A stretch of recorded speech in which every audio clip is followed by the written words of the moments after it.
ask you a question. Do our global businesses know how to make money anymore?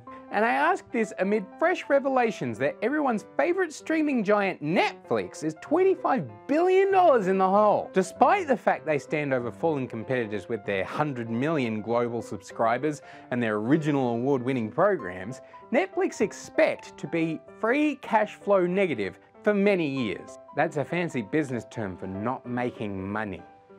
So the experiment has failed. Shut them down. Hold your horses, because they're somehow successful enough to borrow $626 million from 5 different banks with an option to borrow $313 million more, subject to certain terms and conditions, none of which seem to include making that money back.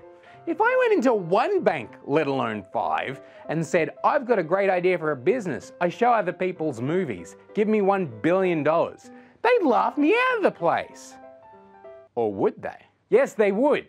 Netflix is disruption. It's a new buzzword for 2017, disruption. It means your business succeeds because it screws up everyone else. Other disruptive business ideas include Uber, who would need to quadruple their fares to turn any kind of profit, and they don't even make their own cars. And Twitter. Yes, it turns out heavily influencing our daily politics and news cycles doesn't translate to cold hard cash. But you should invest in it because we all use it. Big business needing bailouts is not a new development.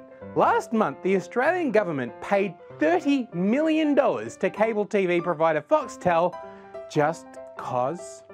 If I went to my local government office and said, give me $30 million just cause, they'd laugh me out of the place. Or would they? Yes, they would. Why are these businesses that never turn a profit considered successful?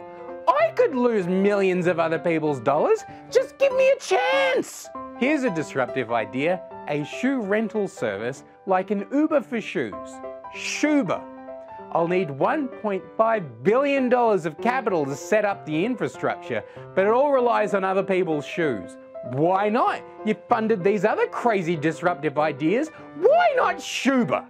All I'm saying is if your business model doesn't include making an actual profit, it ain't a business, it's a charity.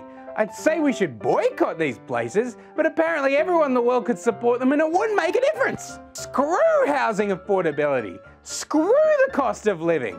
Our banks and governments demand so much accountability from our welfare recipients and individual taxpayers, but they'll drop a lousy $2 billion in a year, no sweat, as long as they're in a suit talking disruption and winning heaps of awards. Maybe if I get a Golden Globe, they'll give me a home loan. Looks like I'm shopping at Aldi, at least until I win my first Emmy.